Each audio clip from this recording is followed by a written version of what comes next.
Сәлем, құрметті көрермен, арнама қош келдіңіз.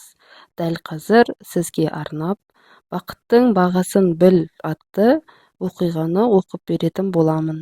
Оқиғаны соңына дейін тыңдап, өз пікіріңізді комментарийге қалдырыңыздар, және де менің арнам ұнап жатса, мен оқыған оқиғалар ұнап жатса, каналыма подписаться басып, тіркелуді ұмытпаңыздар. Бақыттың бағасын біл. Асқар астан дәм татқысы келмей сыртқа қайта-қайта шыға берді. Енесі мен әйелі оның алдында зыр жүгіріп асты-үстіне түсіп бәйек болуда. Қайын атасы жақтырмай ғана оны көзіне де ілмеді. Қонақтар абыр-сабыр болып соғымның етінен ауыз тиіп өткен-кеткенді әңгіме қылып айтып жатты. Үйдің іші лық толы адам. Қайрат көрші, көлең, ағайын туыс, құда жекжаттың басын құрап, ілгерінің әдетімен сойылған соғымның етінен дәм таттырып, соғым басы беріп жатқан жайы бар. Асқар жергілікті салық басқармасының басшысы. Орта бойлы, қара көзді, тік мінезді, еңбекқорлық пен табандылық сынды қасиеттері бар. Тәкаппарлығы басым. Кез келген нәрсені бірден қабылдай алмайды. Ал әйелі Қаракөз тіпті басқаша, қарапайым, өзі де жаны да сұлу, инабатты, сыпайы. Бұл қасиет ананың ақ сүтімен, әкенің аялы алақанымен дарыса керек.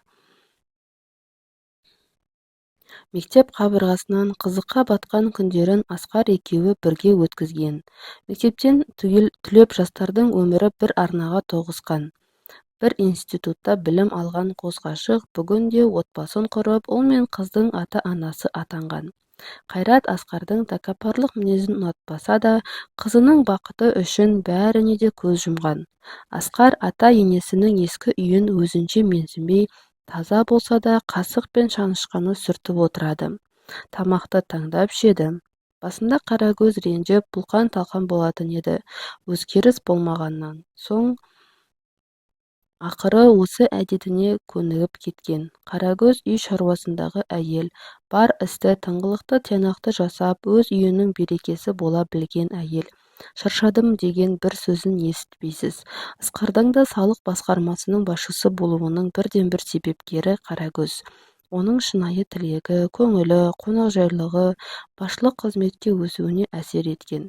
Бірақ мұны елеп ескеріп жатқан Асқар жоқ. Барлығы еңбегімнің жемісі болғаны деп бет қақтырмайды. Содан не керек, соғым басы жиыны аяқталуға жақын. Соғым шүйгін болсын деп, дастархан басындағы үлкенді-кішілі қонақтар ізгі тілектерін айтып тарқасты.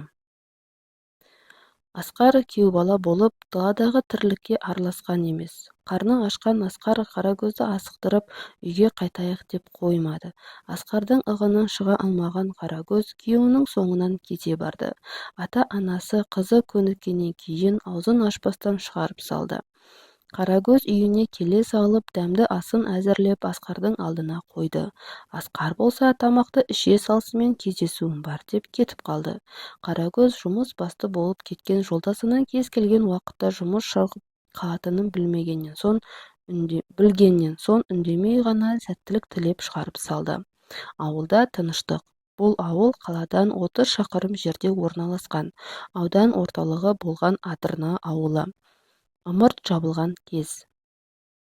Қаракөз кешкі асты әзірлеп Асқарға хабарласып еді, жауап бермеді. Қолы босамай жатқан болар деп балаларымен тамақтанып алды.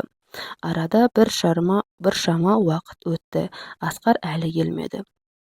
Қаракөз дәліздің жарығын сөндірмей сол жерде ұйықтап қалған. Асқар бұл уақытта қызық думан құрып, қыз қырқынмен көңіл көтеріп жүр.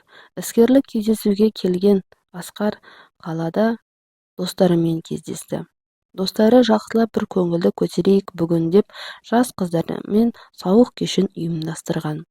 Асқар баз-баяғымен қалпымен тәкаппарланып, мақтанып, жеткен жетістігімен мақтануын қоймайды.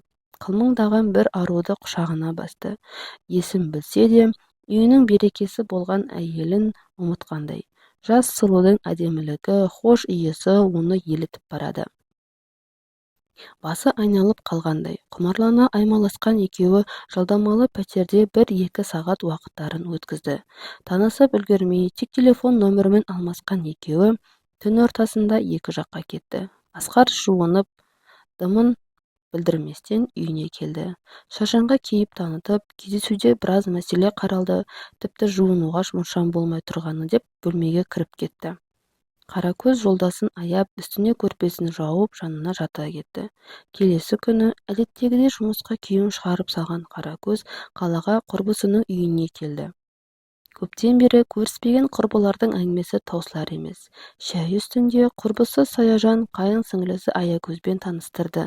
Аягөз ашық мінезі, жылы жүзі Қаракөзге бірден ұнады. Шынында, кешегі Асқардың көңілін аулаған қыз осы еді. Ақшаның тапшылығы оның жеңіл жолды таңдауына мәжбүрлеген. Үйленемін деген жігітті бір-ақ күнде алдап кеткен. Алданған, арбанған Аягөз оқуының ақшасын жеңіл жолмен тапқысы келген. Асқармен өткізілген түні бірінші еді. Өзін жиіркенішті лас адамдай сезінді.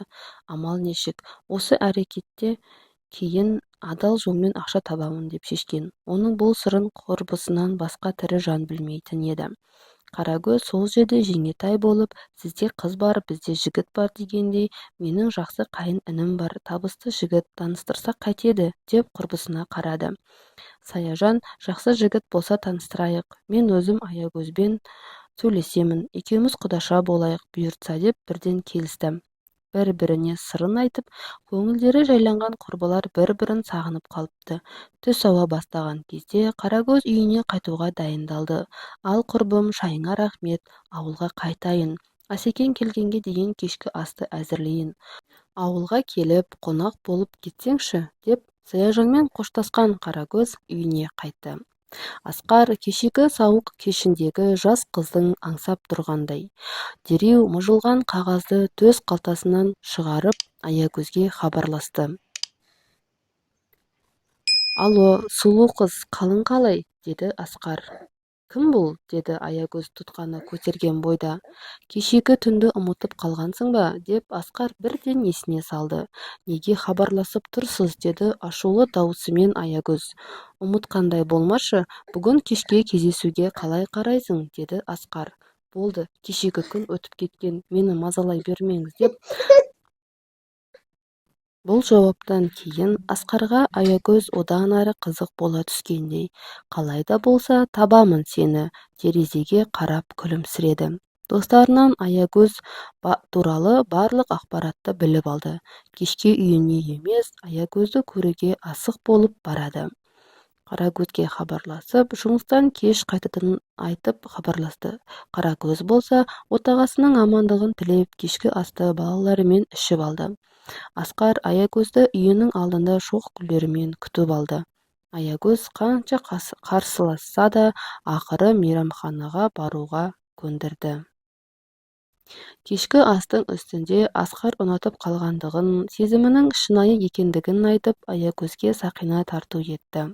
Сен үшін бәріне дайынмын, тек жанымда болсаң, бақытты етуге сөз беремін, деді Асқар. Аягөз сенер емес. Барлығы кинодағыдай болып жатқан жағдайды өтірік деп алданып қалудан қорқып отыр. Мен ойланып көремін, шығарып салмай-ақ қойыңыз, деп сөмкесін алып кетіп қалды. Асқар, бәрібір келісесің, қайда барасың, деп өзіне сенімді. Қарагөз осы уақытта су ішейін деп стаканға су құйып жатқаны сол еді. Үстелдің шетінде тұрған стакан жерге түсіп тарс етіп құлап сынып қалды. Жақсылықтың нышаны деп қоқысқа тастады. Бірақ жүрегі жайсыз хабардың боларын сезгендей. Асқар үй жайын ұмытқандай, есіл дерті Аягөз. Үйіне кеш оралған Асқар әйеліне қарағысы жоқ. Қарагөз жұмыстан шаршап келген болар деп мән бермеді. Күндер сырғып өтіп жатты. Аягөздің қыр соңынан қалмай жүрген Асқар ақыры қызды өз дегеніне көндірді. Асқар Аягөздің барлық жағдайын жасап, қалауын екі етпестен орындайтын болған. Аягөз өзіне жасаған қамқорлығы үшін Асқарға деген сезімінен гөрі сыйластығы мол еді. Дәл өзі армандаған ақбоз атты ханзада осы болар деп қуанып жүрген. Бастапқы кезде кездесу аптасына 1-2 рет болса, бүгін де жиілей түскен. Асқар достарымен бірлесе қаладан мейрамхана ашуды қолға алған. Жобаны талқылаймыз, есеп-қисабын жасауымыз керек, жұмыс бастан асады деп әйелін алдап, үйіне де қонбайтын болды. Сол түні ыстық сезімге бөленіп, Аякөзбен таңды бірге атыратын. Қаракөз мұның бірін де білмей алаңсыз өмірін сүріп жатқан еді. Қалаға шаруалармен келген Қаракөз дүкенге Аякөзбен кездесті. Хал-жағдайды, аман-саулықты сұрасып біраз әңгімелесті. Аякөзді сыртта Асқар күтіп тұрған еді. Аякөз асыққанын айтып, қоштасып кетіп қалды. Артынша заттарын алып Қаракөз де шықты. Дәл сол сәтте Асқар көлігімен жолдың арғы бетінен жүріп кетті. Бірақ бір-бірін көре алмады. Шаруаларын тындырған Қаракөз ауылына қайтты. Кеш батты. Асқар бүгін тағы үйге келмейтін болып қоңырау шалды. Қаракөзге Асқардың жүрісі ұнамай қалған сияқты. Қаракөз Асқардың жүрісін біліп қояр ма екен? Көзіне шөп салады деген ойда емес. Құмар ойынға құмартқан жоқ па екен деп уайымдап жүрген. Құдайынан отағасын аман етіп, ісіне береке бере көр деп үнемі дұға ететін. Асқардың өзінен сұрауға бата алмады, достарынан да сұрауға ұялып жүр. Мінезі мүлдем өзгергендей. Кербезденіп, тамақты талғапты ішпейді. Үнемі қарны тоқ. Мүмкін өзі айтар деген оймен Қаракөз асықпады. Асқар мен Қаракөздің үлкен ұлы Бектияр колледжде 3-ші курстың білім алушысы. Мінезі салмақты, байсалды. Оқуынан қайтар жолда достарымен қыдырайын деп саябаққа келе жатты. Түскі уақыт. Мейрамханалардың бірінде Асқар мен Аякөз тамақтанып отырған. Асқар өз тосын сыйын тарту етіп жатқанда, дәл сол сәтте Бектияр мейрамхананың жанын өтіп бара жатқан. Кездейсоқ терезеге қарай берген кезде әкесін танып қойды. Бірақ жанында күлімсіреген жас қызды көрді. Іскерлік кездесуге ұқсамайды. Әкесі бөтен әйелдің қолынан ұстап отырғанын көріп бірден түсінді. Сөйлемей бірден тоқтап қалды. Әрең жұтынды. Әкесінің сыртынан ұзақ бақылап тұрды. Асқар байқар емес. Достары жалғыз қалған Бектиярды жүр деп ары қарай алып кетті. Соңғы кездері әкесінің неге жұмыс басты болып кеткенін енді түсінгендей. Басы қазандай, іштей ашулы. Анасына жаны ашып барады. Әкесін мүлдем көргісі келмей жек көріп кетті. Жайланған өміріміздің неге шырқын боздың әке деп іштей қарсыласқан дауысымен айқайлап тұрғандай. Көңіл күйі болмай үйіне келді. Әкесінің опасыздығын анасына қалай жеткізерін білмеді. Бөлмесіне кіріп жатып қалды. Кеш батты. Асқар жұмыстан келіп кешкі асты ішуде. Асқар жұмысындағы келеңсіз жайттарды, ауыр күн болғандығын айтып жатты. Әкесіне тесіле қараған Бектияр бәрін айтып салғысы бар, бірақ анасын аяп барады. Ашық ауыз Қаракөз отағасына еш күмәнсіз сенуде. Әкесінің айтқан өтірігіне шыдай алмай Бектияр үстелден тұрып кетті. «Балам-ау, тамақ ішпедің ғой», деді Қаракөз. «Анашым, рахмет, сабағыма дайындалуым керек» деп Бектияр бөлмесіне кіріп кетті. Кешкі ас ішіп болғаннан кейін Қаракөз ас бөлмеде жүреді. Асқардың телефоны шыр ете қалды. Қараса, досы екен. Телефонды дыбыссыз режимге қоя салды. Қайта-қайта шырылдаған соң, шұғыл хабар болды ма екен деп тұтқаны көтерді. Негізінде хабарласқан Аякөз еді. Қаракөз тұтқаны көтеріп, алу алмас деп еді, арғы жағынан әйел адамның дауысын естіді. Түсінбестен телефонға қарады. Сол кезде сырттан үйге Асқар кіріп келді. Телефоны әйелінің қолында екенін көріп, қолынан жұлып алды да өшіре салды. Қаракөзге «Неге менің телефонымды аласың? Жұмыс бабымен хабарласып жатқан серіктес қой» деп ашуланып кетті. Қаракөз «Мен қайдан білейін, өзіміздің алмас шығар» деп қайта-қайта қоңырау шалғаннан соң алғаным ғой деп ақталып жатты. Әйелі біліп қоймасың деп ашуланған күй танытып бөлмесіне кетіп қалды. Қарагөз, әйелдің дауысын естігенім анық па, не болып кетті өзі? Серіктес кешкі уақытта неге қоңырау шалды деп ойланып қалды. Бірақ сонша жыл отасқан күйеуін опасыздық жасайды дегенге қияр емес. Қоңырау шалған аягөз де түсінбей қалды. Асқардың отбасылы екенінен бейхабар еді. Асқар өзі қайта қоңырау шалып, әпкем ғой телефонмен сенімен сөйлескен деп жылы жауып қоя салды. Аягөз, Асқар мені алдамай шындықты айтыңыз деп еді. Асқар, мен сені сүйемін, осы шындық деп Аягөзді күлдіріп жіберді. Қайырлы түн жаным деп Асқар тұтқаны қойды. Баласы Бектияр әкесінің артынан аңдып жүріп, Аягөздің тұрғылықты мекен-жайын біліп алды. Аягөз кешкі уақытта үйіне келе жатқанда, Бектияр алдынан шығып, барлығын айтып берді. Аягөз аң-таң, жанары жасқа толып, үйіне қарай жүгіріп жылап кетті. Бектияр үйіне қайтты. Аягөз сол бойы Асқармен кездесуін тоқтатып, басқа пәтерге көшіп кетті. Асқар іздеп таба алмады. Аягөз жеңгесі айтқан жігітпен танысып көрейін деген шешімге келді. Асқарды ұмыту үшін басқа қалаға кетіп қалғысы бар. Асқардың мүлдем мазасы қашқан. Тіпті әйелінің туған күнінде ұмытып кеткен. Баласы мен қызы шоқ гүлдері мен дәмді тортын тарту етіп, анасын құттықтады. Асқар да сол жерде құттықтай салды. Қарагөз өзінің туған күніне орай жақын ағайын туысқа, дос-жаранға деп ақ дастарханын жайды. Саяжан мен Аягөз туған күн кешінің қонағы болмақ. Кеш бата қонақтар да жиналды.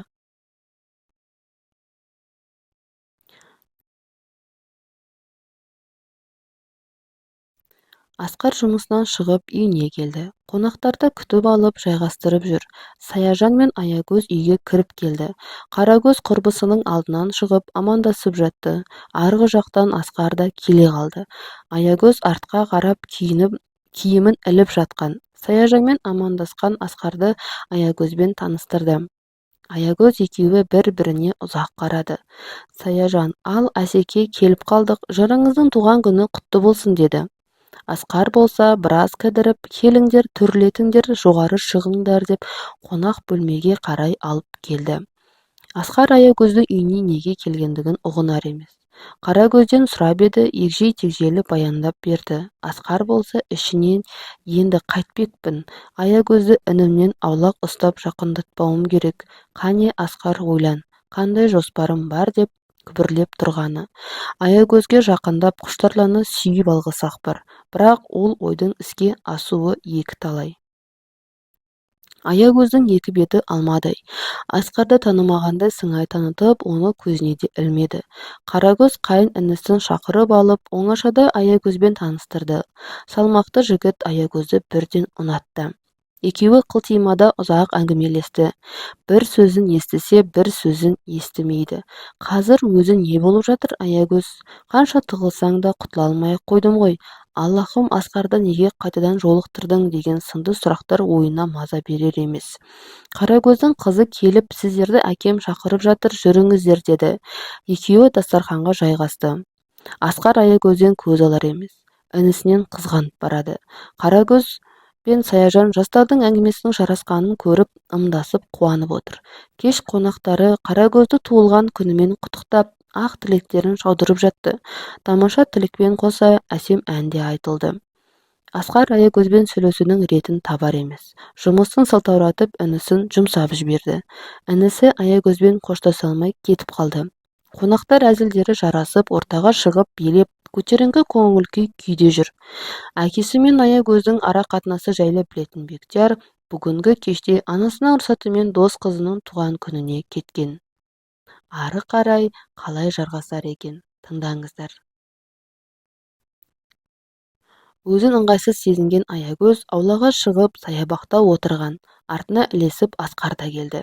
Жаным-ау, қалың қалай? Неге менің қашып жүрсің? Келші бері деп Асқар қолынан тартып еді.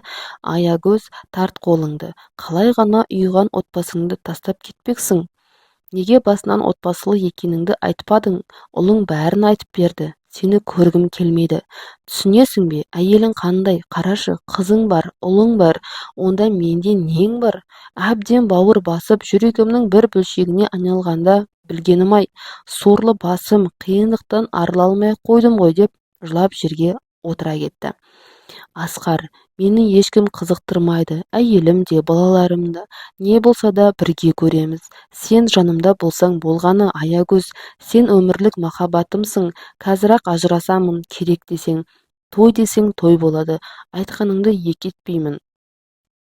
Бақытты етемін, тек сенің иә деген жауабын маған керегі, келісесің бе дегенде Аягөз біраз кідіріп қалды. Жүрегі бірге болуды қаласа, ақылы біреудің отбасының шырқын бұзғалы тұрсың дегендей. Осы көріністі сырттан Қарагөз бақылап тұрды. Жарының жас қызбен көңіл қосқандығын естігенде өксігі тамағына тығылды. Көздерінен тамшы жас сырғып түсті. Жан дүниесі бұлқан-талқан боп жатыр. Не айтарын білместен басы мең-зең. Бар күш-жігерін жинап үйге кіріп, ешкімге сыр білдірместен қонақтарды дастарханға жайғастырды. Қонақтар болса Асеке қайда деп сұрап жатты. Аягөз екеуі бір келісімге келе алмастан үйге кірді. Аягөз бетін әрлеп түк болмағандай дастарханға жайғасты. Асқар телефонмен сөйлескендей болып артынша кіріп келді.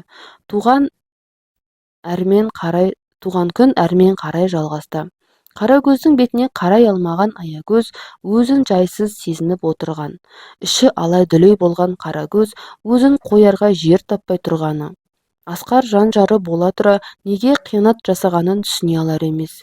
Неткен сабырлы әйел десеңізші, біреуге айтқаны мен ертеңгі күніне не болары белгісіз. Ерін елдің алдында масқара қылғысы келмеді. Адамгершілігі шығар мүмкін. Кеш аяқталуға жақын. Қонақтар рахметін айтып тарқасты. Қарагөз Аягөзге қарағысы келмеді. Аягөз Қарагөздің бәрін біліп қойғанын сезгендей. Үйді жинастырып жүрген Қарагөзге Асқар, манағы Саяжанның қайын сіңлісі мүлдем ұнамады. Тым тұйық, ертеңгі күні Керімбекке үйленген соң басынан шығып алатыны көрініп тұр ғой. Сосын жеңешем сенен көрер, өзі тапсын келінді. Сен араласпай-ақ қой деді. Қарагөз болса, несі ұнамай қалды? Қызғаныштан жарылып барасың ба? Аягөзді Керімбекке қимай тұрсың ба? Деп дөп басып айта салды. Асқар қызарып, қайдағы қызғаныш, Қарагөз-ау, не деп кеттің өзі, деді білдіргісі келместен. Қарагөз айтады, отбасыңды баяғыда ұмытқан екенсің, ауладағы әңгімелеріңді естідім. Болды, ойыныңды доғар, мен сені құмар ойынға құмартқан екен десем, жас қыздың буына құмартқан екенсің ғой. Жолың болсын, Асқар, ендігәрі бұл үйдің есігі сен үшін жабық, деді байсалды дауыспенен. Тамағына тығылған өксік көздеріне жас болып ұялады. Асқар болса абдырап қалды. Артынан бөлмесіне барып, жас қызға құмартқаным рас. Мен оны сүйемін. Ажырасуға келісіміңді бер. Қанша ақша сұрасаң да беруге дайынмын деп ашығын айтты. Қарагөз, шынымды айтсам, сені көргім келмейді. Сонда отбасыңды ақшаға бағалап тұрғаның ғой, я? Бұл сөзіңді балалар естімесін. Ажырасуға келісімімді беремін. Бұл жағдайдан кейін өзім де сенімен өмірімді сүргім келмейді. Айтар сөзім жоқ. Енді бөлмеден шыққаның дұрыс болар, деді. Асқар болса, өзін кінәлі сезініп тұрған жоқ. Тағдырдың жазғаны осы болар деген ойда Қарагөзбен ажырасамын, Аягөзбен мәңгі бірге боламын деп қуанып отыр. Бой жетіп қалған қызы бәрін түсінгендей. Үйді тазалап шықты да анасының жанына келді. Әкем бізбен тұрғысы келмесе кете берсін, анашым. Әкем мен үшін енді жоқ деп жылап анасын құшақтады. Қарагөз үнсіз ғана қызының басынан сипады. Сол түні ұйқысы қашқан Қарагөз таңды әрең атырды. Таң атты. Үйінен түнде кештеу келген Асқар жұмысына кетті.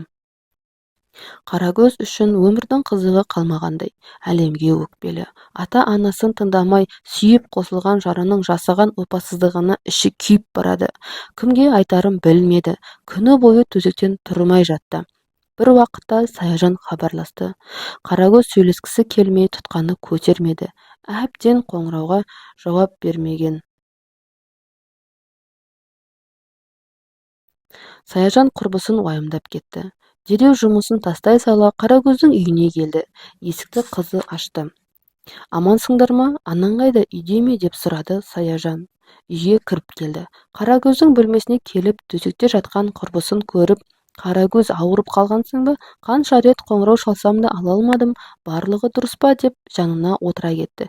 Иә, ауырып қалдым деп Қарагөз жылап жіберді. Құрбым-ау, не болды, айтсаңшы, қандай ауру деп сұрады. Асқар жас қызбен көңіл жарастырыпты. Ажырасамын деп жатыр, деді Қарагөз. Қайдағы қыз, не айтып тұрсың, қашаннан бері? Қайдан білдің деп құрбысын құшақтай жөнелді. Ең сорақысы, сол жас қыз Аягөз кеше ауладағы әңгімесін естіп қалдым. Бізді баяғыда ұмытқан екен Асқар. Соңғы кездері қалада мейрамхана ашқалы жатырмыз деп үйге де қонбай жүрген. Сөйтсем, көңілдесімен көңіл аулап жүр екен ғой деп одан әрі жылай түсті. Не дейді? Аягөз, рас па? Бәсе, кеше осы үйде көңілсіз жүрді. Аягөзден мұндайды күтпеген едім, құрбым-ау деп құшақтап Қарагөзді жұбатып жатты. Сөз соңында Саяжан, қанша жыл отастыңдар, ажырасамын дегенің ақымақтық болар. Біраз уақыт өтсін, ойланыңдар. Балаларың ер жетіп есейді. Асқар, мен де сөйлесейін. Аягөз өмірлеріңе араласпайтын болады, деді Саяжан. Жоқ, Саяжан, кетемін деген адамды ұстап қажеті жоқ. Ажырасамын деп шештім, деді Қарагөз. Құрбысы шайын дайындап, ыстық сорпа әзірледі. Сол күні Асқар үйіне келмеді. Саяжан да кеш бата үйіне қайтқан. Аягөзге хабарласып еді, Аягөз кешірім сұрап жылады. Отбасылы еркек екенін білмей қалғандығын айтты. Бектиярға қарындасы үйдегі болған жайтты жеткізді. Бектияр ашуланды. Келесі күні кешке дастархан басында Қарагөз балаларына әкесімен ажырасатындығын айтты. Бектияр жұдырығын жұмып, әке деп айтуға лайықсыз еркек. Қыздың соңынан қуып бізді тастап кетпекші ме? Мен оған көрсетемін, деді. Анасы сабырға шақырып баласын райынан қайтарды. Содан не керек, ақыры Асқардың дегені болып ажырасып тынды. Асқар ауылдағы үйін бала-шағасына қалдырып, жұмысын қалаға ауыстырды. Бірақ қалада басқарушы емес, атқарушы маман болып жұмысқа қабылданды. Әбден басқарып үйренген Асқарға жаңа жұмысы қиындау болып көрінді. Баяғы әдетінше көкірегін керіп мақтана беретін. Қаладан жаңа пәтер алып, сонда орналасты. Аягөз Асқармен бірге тұруға келісімін берді. Ырымын жасап, үлкендердің батасын алды. Екеуі бақыттан бастары айналып, бал айын шетелде өткізді. Қарагөз бітпейтін үйдің тірлігін ысырып қойып, өзімен айналысты. Өз-өзіне сөз беріп, қайта өмірді жаңа бір парақшадан бастамақ болды. Бірақ сәтте қаладағы сұлулық салонынан өзгеріп шыға келді. Нұрланған жүзі одан сайын сұлуына түскендей. Ауылдағы әкімдікке хатшы болып жұмысқа орналасты. Ауыл тұрғындары Қарагөздің өзгерісіне тәнті боп жатты. Күндер сырғып өте берді. Жұмсақ креслода отырып, бұйырып үйренген Асқар өзіне бұйырғанын көтере алмай жұмыстан шығып кетті. Тағы бір жұмысқа орналасты. Айлығы мардымсыз еді. Соны жылтыратып ол жұмыстан да айырылды. Достарымен бірлесіп ашқан мейрамхананың басқарушысы болды. Аягөз екеуі балалы болуды қалағанымен бұйырмады. Бармаған жері, баспаған тауы қалмады. Асқардың тәкаппарланып мен деп керген кеудесіне Аягөз әрең шыдап жүрген. Арада біршама жыл өте шықты. Бектияр оқуын аяқтап жұмысқа орналасқан, жақында үйлену тойы. Қарагөз көзінің тоймас сұлулығы мен жүзі нұрланған дана әйелге айналған. Бүгінде ауылдағы әкімдікте бас есепші қызметінде. Қызы да биыл жоғарғы оқу орнын бітіреді. Тойдың қамы деп шапқылап жүргенді. Арадағы ортақ достары Қарагөздің басын көтеріп, қиындыққа мойымай қазіргі жағдайға жеткенін үнемі айтып мақтап отыратын. Отбасын тастап кеткеніне қарамастан, Қарагөз баласының үйленетіні жайлы Асқарға айтты. Асқар үйінен кеткелі бері балаларының жағдайын білген емес. Бектияр әкесінің тойында болғанын қаламады. Асқар үйлену тойына келетін болып шешті. Көптен күткен ұлы той. Ағайын туыстың барлығы жиналып бас қосуда. Қонақтарды күтіп алып жайғастырып жүрген Асқардың туыстары. Бірақ Асқардың өзі әлі келмеген. Бір уақытта кеудесін керіп, машаттанып тойханаға кіріп келді. Туыстарымен аман саулық сұрасқан Асқар Қарагөзбен амандасты. Бұрынғы Қарагөз өзгерген. Асқардың асты үстіне түсетін әйелі құдды бір патшайымдай сұлу, нәзік бола түскендей. Асқар таң қалып қарады. Абыр-сабыр болып, қариялардың 2 жасқа деген батасымен тойда басталған. Қонақтардың бірі Асқардың келгенін әңгіме қылып жатса, енді бірі Қарагөздің даналығына тамсана қарауда. Ақ тілектер легі ақтарылып, сыйлықтар да беріліп жатты. Асқардың телефоны шыр ете қалды. Асқар басым болған әуеннің дауысынан ести алмай сыртқа шықты. Алло, алло, тыңдап тұрмын. Иә, мен Асқар Ерболатов, деді Асқар. Аягөз Сұлтанова сіздің әйеліңіз бе деп бөтен әйел сұрады. Иә, менің әйелім, жайшылық па, деді Асқар. Тез арада қалалық ауруханаға жетіңіз. Әйеліңіз көлік апатына ұшырап жансақтау бөлімінде, деді. Асқар кезекші дәрігердің сөзіне іле-шала ести сала ары-бері шапқылап жүрген бір інісіне жағдайды айтып ауруханаға жол тартты. Аягөз қалаға жақын бір ауылға ем қабылдауға барып жүрген болатын. Күнде Асқар өзі апарып, өзі алып келіп жүрген еді. Бүгін Аягөз жалғыз өзі баратын болған еді. Асқар қалай не болғанын өзі тұжырымдап келеді. Ауруханаға да келіп жетті. Дереу емдеуші дәрігермен жолықты. Әйеліңіз өте ауыр халде, көлік апатына ұшырап, біраз қан жоғалтқан. Қазір жансақтау бөлімінде. Қолдан келгеннің барлығын жасап жатырмыз. Бекем болыңыз, деп дәрігер иығынан қағып кетіп қалды. Асқар басын ұстап үстелде отыра кетті. Аягөзсіз өмір сүру мүмкін емес. Жоқ, ол тірі, әлі де өмір сүреді деп ішінен күбірлеп сөйлеп жатыр. Сол кезде полиция қызметкерлері келіп, өтініш жазуға бөлімшеге алып кетті. Бөлімшеге бара салысымен осыдан әйеліме бір нәрсе болсын, көздеріңді жоямын деп қоқан-лоққы көрсетіп жатыр. Полиция қызметкерлері тыныштандырып, көлік апаты қалай болғанын жеткізді. Ауылдан қалаға бет алған көлікке Аягөз де отырған. Кенеттен алдынан шыққан жүк көлігіне соқтығыспас үшін көлік жүргізушісі рөлді бұрған кезінде жолдың шетіне шығып кеткен. Көлік 2-3 мәрте аударылып, көлік жүргізушісі сол жерде көз жұмған. Аягөздің жанында болған тағы бір жолаушы да ауруханада. Мұны естіген Асқар: менің кім екенімді білетін шығарсыңдар. Жұмыстарыңды дұрыс орындай алмасаңдар, жоғарғы жақпен сөйлесемін, деді. Жүк көлігінің жүргізушісі туыстары келіп кешірім сұрауда. Асқарды кешірмек түгілі сөйлескісі келмеді. Қайтадан ауруханаға кетіп қалды. Тойдың ортасына кетіп қалған Асқарды барлығы іздеуде. Аягөз жол апатына түсіпті, соған кетті дегенді естігендер оны аяп жатты. Қарагөз де Алла амандығын берсін, деді. Менің үйлену тойымда да әлгі қаттының кесірінен бола алмады, деп Бектияр әкесіне ренжулі. Қонақтарға ән шашу, сыйлық та, тосын сый да тарту етілді. Басқа тойға қарағанда бұл той ерекше болған. Мәз болған қонақтар Қарагөзге рахметін айтып, 2 жасқа бақыт тілеп тарқасты. Қарагөз үйіне келген соң Асқарға хабарласып, Аягөздің жағдайын білді. Асқар таңғалды. Не деген мейірімге толы жүрек десеңші. Қарагөз амандық тілеп телефон тұтқасын қойды. Асқар сол түнді аурухананың дәлізінде өткізді. Үстелде қисая ұйықтаған Асқар таң ата дәрігерлердің тездетіңдер, бас дәрігер шақырыңдар деген у-шуынан оянып кетті. Дәрігерлердің бірінен сұрап еді, әйеліңізге көмек керек деп жүгіріп кетті. 2 сағаттай сыртта күткен Асқарға дәрігер мынандай хабарды жеткізді. Асқар мырза, қолымыздан келгеннің барлығын жасадық. Дегенмен біздің емес, Алланың қалауы болды. Әйеліңізді құтқара алмадық, бекем болыңыз. Арты қайырлы болсын, деді дәрігер. Асқар сол тұста тұрып қалды. Неге аман алып қалмадыңдар? Ақшама керегі мен беремін, деп дәрігердің жағасынан ала жөнелді.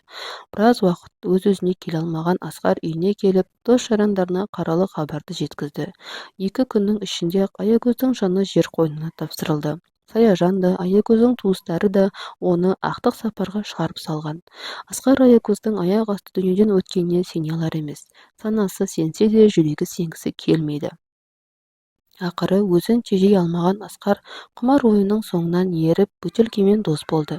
Достары жылатып та, күлдіріп те айтса да ешкімге құлақ асар емес. Жұмысқа бір күн барса, бір апта бармайтын болған. Достары бас кезінде жан күйзелісі ғой деп мән бермейтін. Ақыры соңында жұмыстан қуып шықты.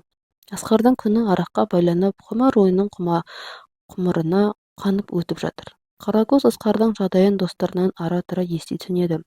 Адам баласы болғаннан кейін жаны ашитын. Бір күні қалаға жұмыстарымен барғанда Асқарға хабарласып жағдайын білуге келді. Асқар мас, үйінің іші астан-кестен. Нағыз араққа салынған маскүнемнің күйін кешкен Асқарды көрген Қарагөз оны одан бетер аяп кетті. Қарагөздің көргенде сұрағаны ақша еді. Қарагөз әмияннан ақша шығарып, мынаған азық-түлік аларсың деп тастап кетті. Еріксіз үзіліп түскен жас оның көңілін босатты. Бір кезде барлық қыздың арманы едің ғой Асқар-ау, қазіргі күйіңе не болған деп жаны сайрап келеді. Бірақ өзіне жасаған қиянатын есіне алып, Асқар өткен өмірдің парағы ол жабылған деп көзін сүртті. Сол бойы Асқарды есіне де алмады. Балаларына Асқардың жағдайын айтып еді, үндемеді. Арада біршама жыл уақыт өтті. Асқар құмар ойынға тіпті үйінде де тігіп жіберген. Өзі бөтелкелес достарымен көше кезіп қаңғып кеткен. Түрін адам танымастай. Орталық саябақта қайыр тілеп жүретін еді. Қарагөз қызын ұзатып, қиясына қондырған алты немеренің апасы. Қарагөз бала-шағасымен орталық саябаққа қыдырып келген. Үлкен немересі арлы-берлі ойнап жүрген еді. Асқар болса қайыр тілеп жасыл шөпке жайғасып отырған екен. Біреу тиын тебен, біреу жейтін нан тасып кетіп жатты. Қарагөз де бала-шағасымен Асқардың дәл алдынан өтіп бара жатты. Қарагөздің дауысын таныған Асқар шынына баруға ары жібермей тұрған. Үлкен немересін көргенде өзінің балалық шағы есіне түсіп кетті. Себебі өзінен айнымайтын еді. Немересі де Бектиярға: «Әке, мына атайға ақша берші, ауырып қалған сияқты», деді бала көңілімен. Бектияр жарайды дегендей қалтасындағы бар тиынын уыстап тастай салды. Басын салбыратқан күйі Асқар баласына қарай да алмады. Ештеңе аңғармаған бақытты отбасы жанынан өте барды. Ұлын ұяға, қызын қияға қондырған Қарагөздің мықты екенін енді мойындағандай. Асқар: «Балаларымды, әйелімді тастағаннан менің оңған түрім болмады. Құдай мені әбден жазалады. Өзіме де осы керек болған-ау сірә. Менмендіктен тапқан бақытым дейін бе, сорым дейін бе? Ей, бейшара болған Асқар, бір кездері әсеке едің, енді жан баласы, енді атыңды ада атамайтын халге де жеттің. Өзім қолыммен жасағанымды мойныммен көтеруім тиіс. Бақыттың қадірін енді түсінгендеймін. Бақыт құмарлық емес, сені сыйлайтын, ардақтайтын отбасының болған екен», деп басын ұрғылап көздерінен жас бұршадай жөнелді. Өзегін өкініш кернеді. Кешқұрым бөтелкелес достарымен араққа сылқия тойып алған Асқар өзі сияқты бір маскүнемнен сөзге келе алмай қалған. Сол жерде төбелес басталып кетті. Оңбай таяқ жеген Асқар ақыр соңында пышақтап кетті. Ауруханаға жетпей Асқар бұл немен қоштасып кете барды. Аурухана, полиция қызметкерлері туыстарын таппай іздеу сұрауы жоқ жандардың қатарына жерледі. Оны бар болмысымен сыйлай білген отбасын тастап, қолда бардың қадіріне жете алмағаны үшін өмірінің соңғы сағаттары өткенге өкінумен өтті. Ағаттық жасағаны үшін отбасынан кешірім сұраса, бәлкім бәрі де басқаша болар ма еді, кім білсін. Әңгімеден қандай ой түйдіңіз? Жазып кетіңіз, комментарийді оқитын боламын. Өмірлік сабақ болар әңгіме болалды деген ойдамын. Менен қандай тақырыпта әңгіме күтесіз, оны да комментарийге жазып қалдырып кетіңіз. Және де менің арнама тіркелуді ұмытпаңыздар.